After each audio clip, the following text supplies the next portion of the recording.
there is a way for us to move past our anger and our daily frustration. I'm a person personally who has spent a pretty decent part of my life getting pissed off, like waking up pissed, being dissatisfied with my current life situation, or just basically getting angry and frustrated at small things all day long.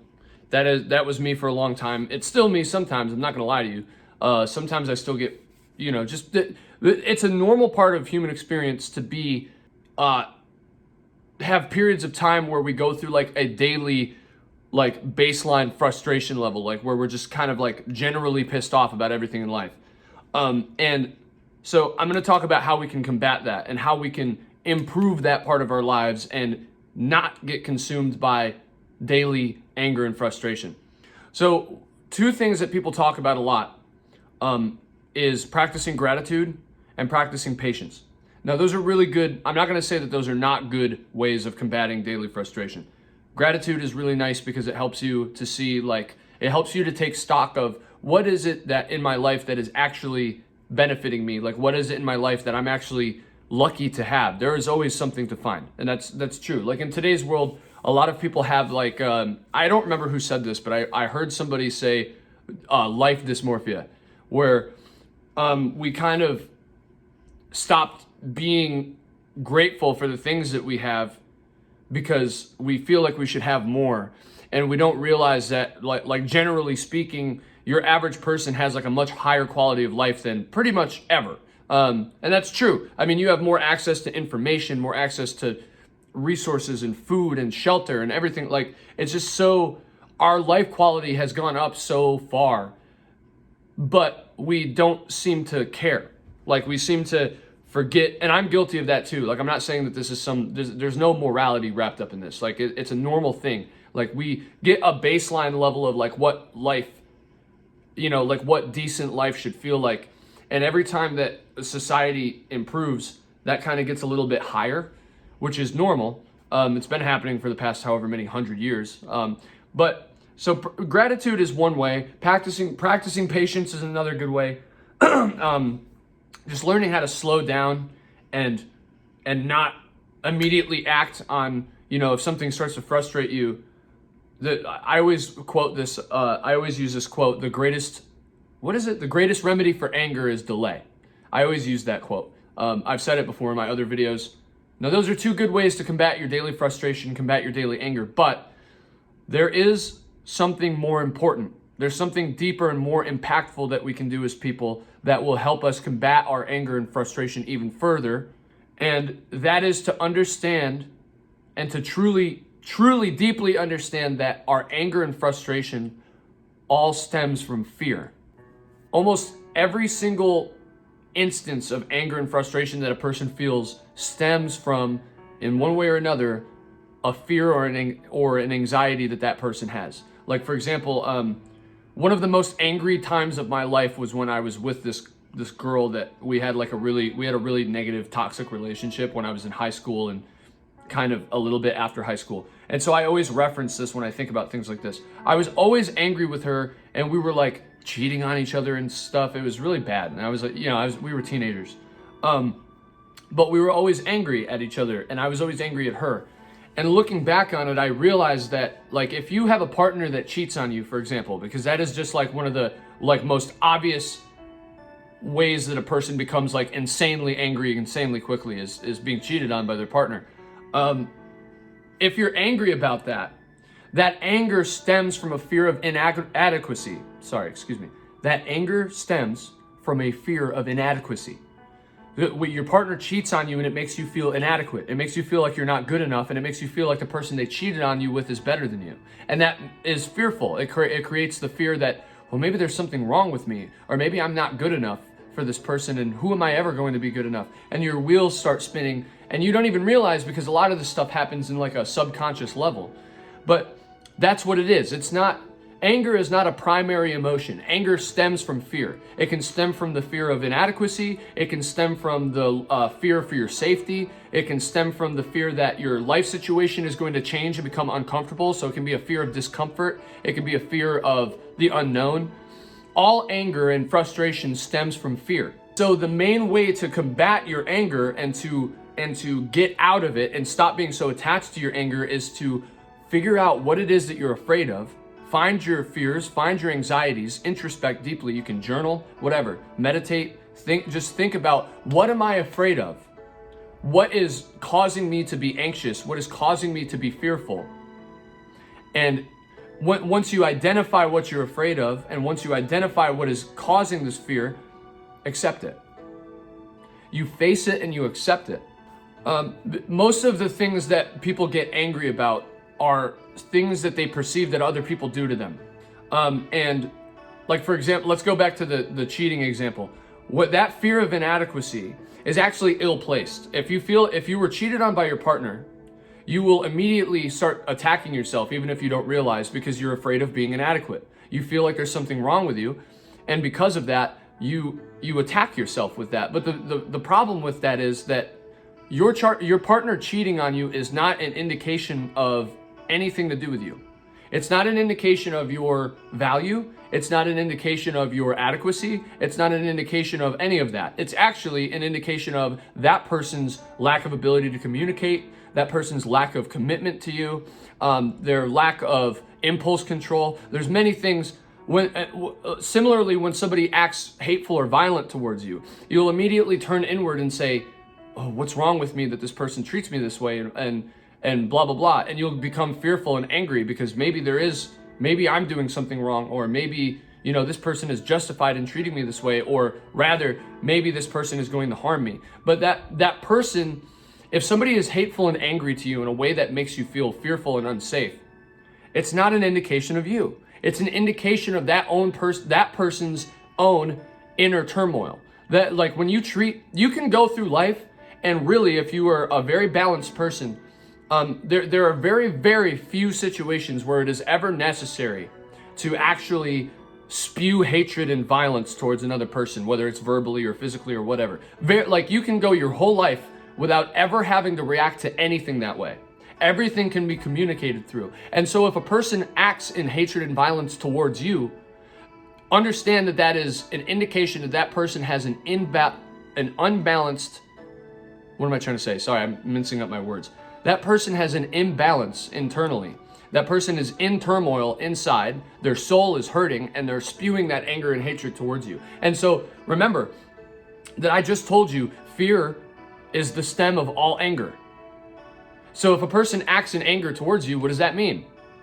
They're afraid. So that person is not dealing with some sort of fear or anxiety that they have inside. And so remember, whenever these things happen, you don't have to take it personally. When somebody treats you really shittily, you don't have to take it personally. And you don't have to allow that to ramp you up. Face your fear. When you become afraid, face your fear. You have to overcome your fear in order to root out the causes and the sources of your anger. And the only way to do that is to face them directly. This is because fear is a form of avoidance. When we're afraid of something, we avoid it. That's the whole mechanism. When you're afraid of something, it's because you don't want it to happen. And so you avoid it. But because of the nature of this mechanism, the nature of fear, the nature of this mechanism is that you are avoiding it.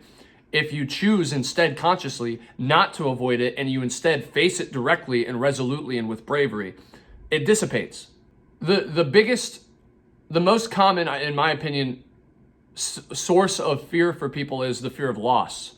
They're afraid of losing their loved ones. They're afraid of losing what they have. They're afraid of losing their goals, like losing their future, like failure. They're afraid of failure, which is a form of loss.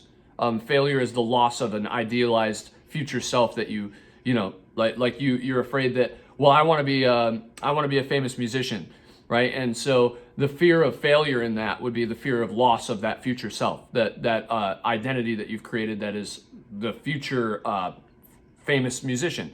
And so the fact is that by facing that, because you're avoiding it, by facing that reality, or by facing that possibility and accepting the fact that it could happen, or accepting the fact and allowing yourself to be okay with it. And I know this sounds difficult, but it takes some work. It takes some like introspection and just really trying to, and I can't tell you exactly how, But you have to try to move yourself internally to a space where you're willing to accept that that might happen.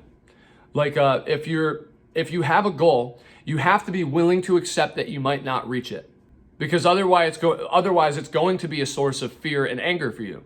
And you have to understand that everything that you have now, when it comes to fear of loss, everything that you have now, you were fine before you had it, and you were going to be fine after you lose it.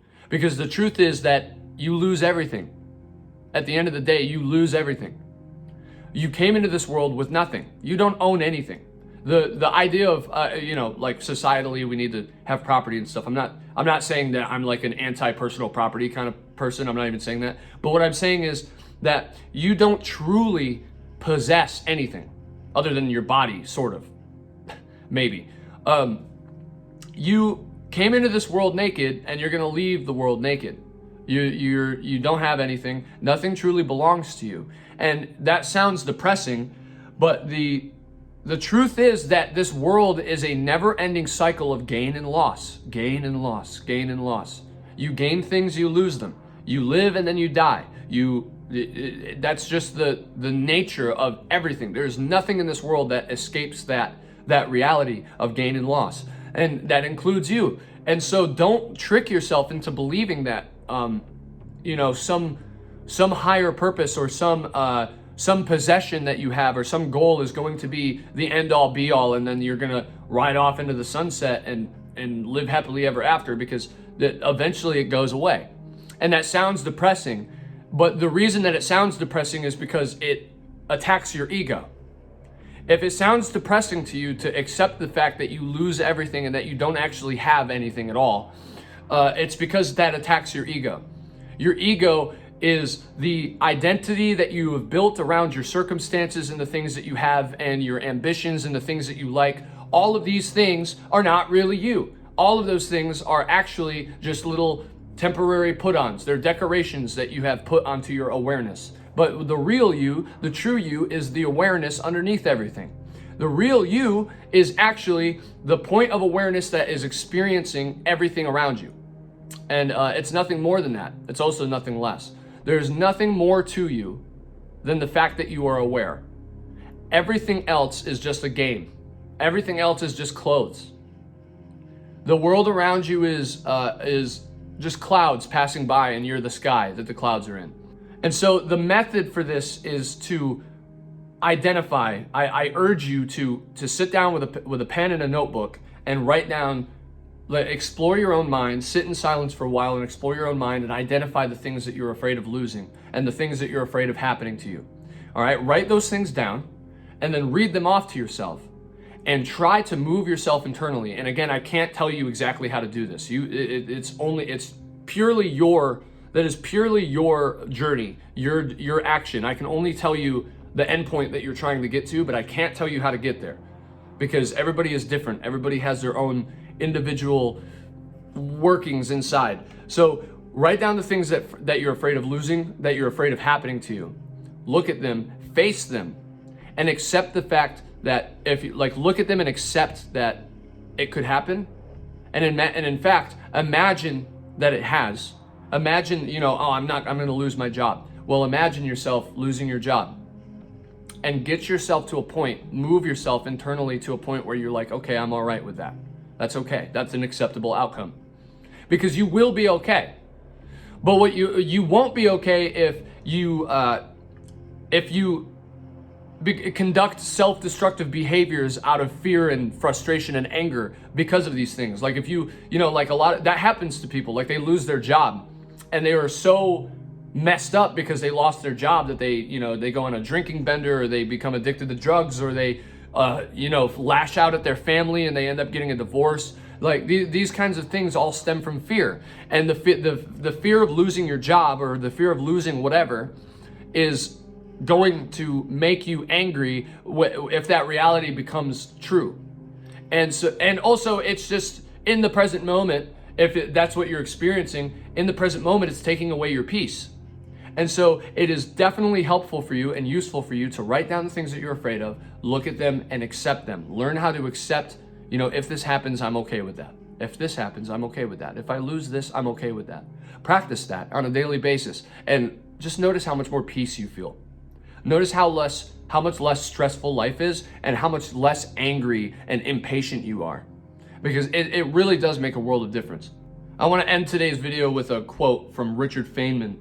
I think I'm pronouncing his name right. Is work as hard and as much as you want on the things you like to do the most. Don't think about what you want to be, but what you want to do. That's another important, that kind of ties in with what we're talking about because at the end of the day, again, what you want to be is an egotistical idea that you have some sort of permanence, that you have some sort of, like you say, I am a musician. Well, I keep using musician because I make music, so it's like, that's like my immediate thing. But like you say, I am a musician. But the truth is, you're not a musician. That is a title that you've given yourself based off of actions and circumstances that you live in. But the truth is that you are an awareness, and that awareness happens to be interested in making music. So don't think about what you want to be, but what you want to do.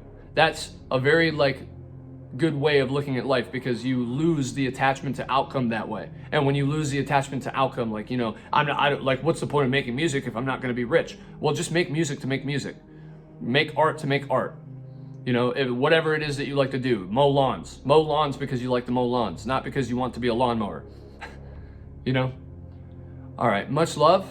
Thank you for sharing this space with me. I have a second channel. I'm going to do the second channel thing. I wasn't going to do it, but hey. Again, thank you for sharing this space with me. And as always, I will see you in the next one.